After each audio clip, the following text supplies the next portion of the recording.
Assalamu alaikum wa rahmatullahi wa barakatuh. This is Zainab Oladapo, your ultimate success coach, coaching Muslims who want to become philanthropists. Welcome to day 2 of the Ramadan Happiness Habits Challenge. How is it going so far?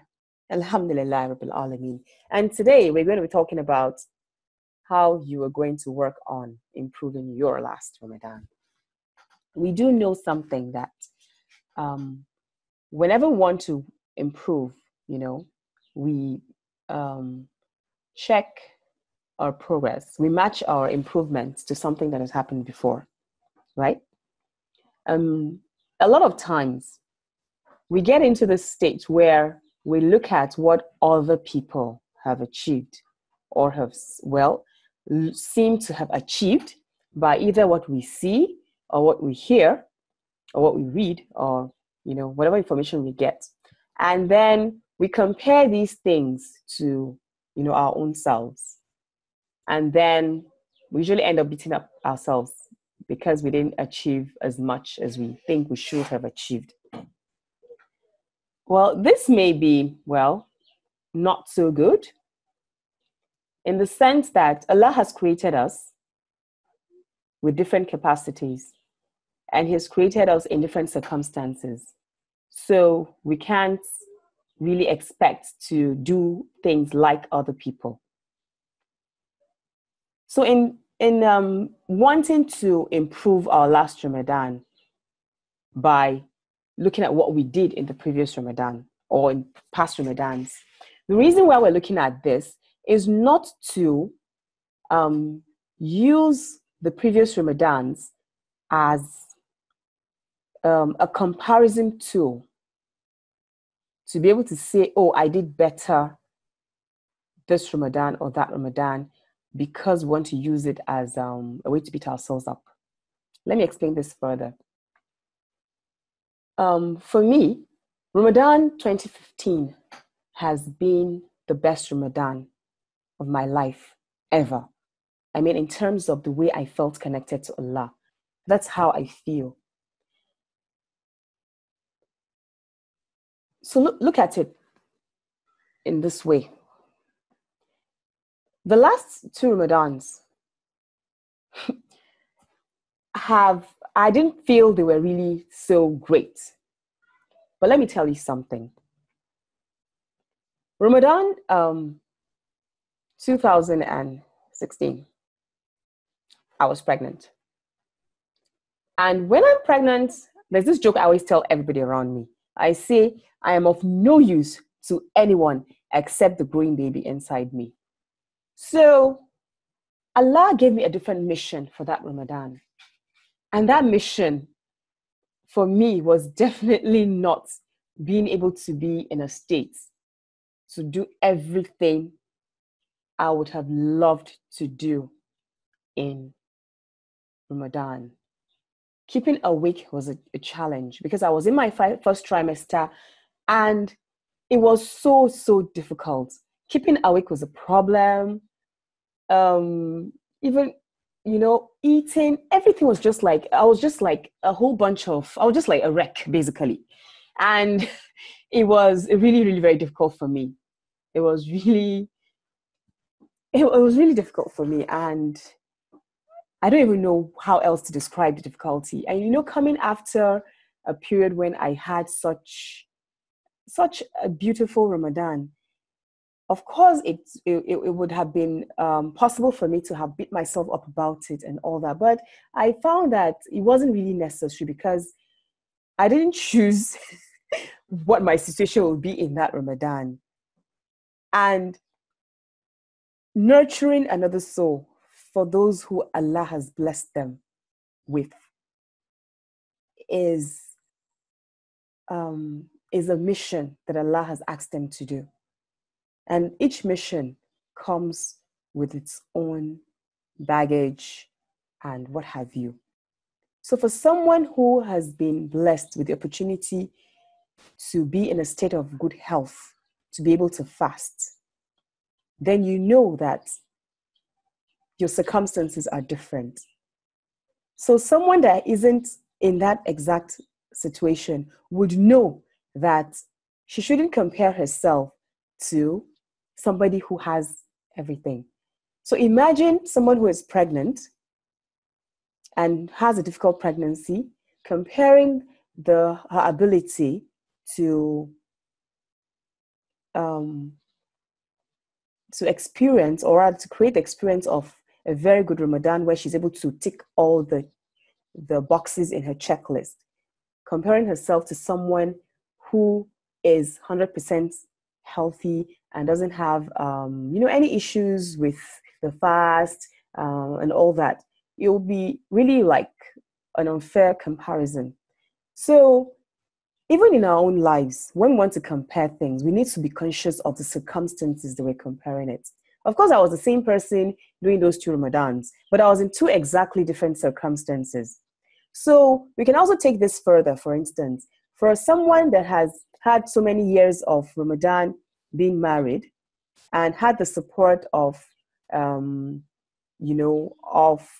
another person in the family or other people in the family being able to do things to make things move. If, for instance, she loses that, for instance, maybe someone becomes widowed and you have kids, or it might not even be being widowed, it might even be becoming divorced and you have kids, you'll find that you might struggle to be able to recreate an experience of Ramadan which you think was better in the previous years. So comparing even events within our life, we should also be very conscious that the circumstances we have at each point in time are different. So you might not be able to get exactly what you want. So this will take me to making you understand that the quality of what we do is actually more important than the quantity. So the reason why I've said we should look at previous Ramadans is for us to look at the kind of habits that we had around that time, which ones empowered us and which disempowered. So let's talk about habits now. What are the kind of things that bothered you in Ramadan that you knew that didn't help you? Was it social media? Was it those iftar parties? Was it going to so many lectures, one after the other, and getting so much information overload? Was it focused on too much cooking, spending so much time cooking? Was it traveling to a very far place to perform Tarawih with so many kids in tow, or such that you find that by the time you're even done with the prayer, you didn't feel the connection? So what was it that you were doing in previous Ramadans that did not serve you well? What were those things you were doing?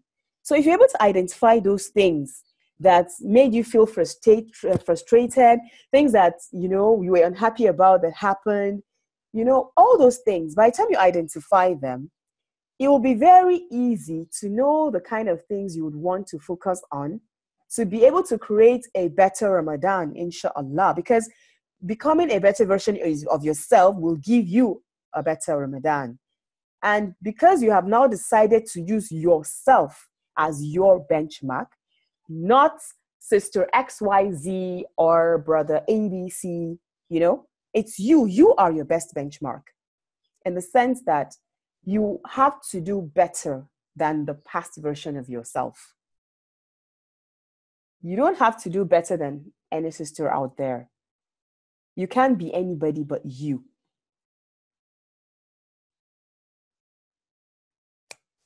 Get that? Fine, mashallah. So what our task will be today is to decide 3 things to focus on improving for you to have a happy and fulfilling Ramadan. 3 things to focus on. And these 3 things are things that you could pick. It could be that you want to pick something you are going to give consistently throughout Ramadan. And remember, giving doesn't mean they have to empty your bank account. Remember, Allah loves those deeds that are small but consistent. He loves those deeds even though they are small, they are consistent.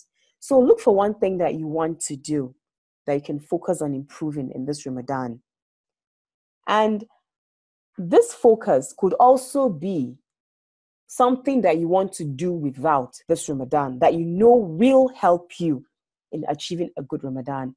One thing that I do remember that I did in 2015 was that I went off WhatsApp about a couple of weeks before Ramadan, and I'm 100% sure that it added to the beauty of the experience I had in Ramadan. In fact, it took me a couple more months before I went back on WhatsApp because I enjoyed I didn't want to lose that connection I had, the feeling. So because I had to go back anyway because of my business. So if you decide that one of the things you want to focus on is getting off social media because you know it will give you the connection, apart from giving you more time, it will give you that headspace, without the distraction of the constant beeps that we get from social media. We are actually able to connect more and we're able to be more mindful. So what you will do, inshallah, is write down 3 things at least. You could do more if you want, but remember, small things that are consistent are the best. So write 3 things that you want to focus on improving. 3 things that you know will help you to have a happy and a fulfilling Ramadan. It could be that you want to spend 20 minutes sitting with your kids, talking to them about the fast, or just connecting with them about what's happening in your lives. It could be whatever works for you. It could be that you want to listen to a particular series of lectures on your commute to work. It could be that you want to make a special dua at some certain time every single day of Ramadan. It could be anything you choose, but just make sure that it is something that you know will help you have a happy and fulfilling Ramadan. So let's get to work and make sure that when you do write these 3 tasks, you share. It would be lovely to know what you want to do. Share it. It would be good to share it. Let's encourage ourselves in the group. Let's share what we want. Let's share what we're working towards. The whole thing is that when we share, we inspire others.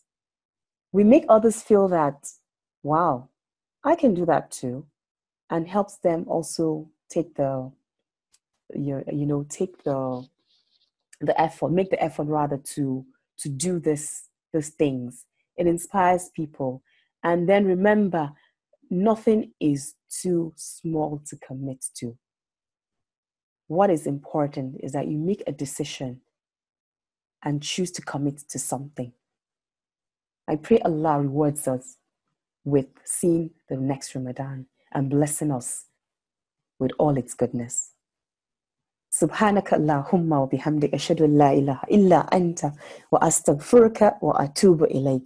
This is Zainab Oladapo, your ultimate success coach, coaching Muslims who want to become philanthropists. Signing off.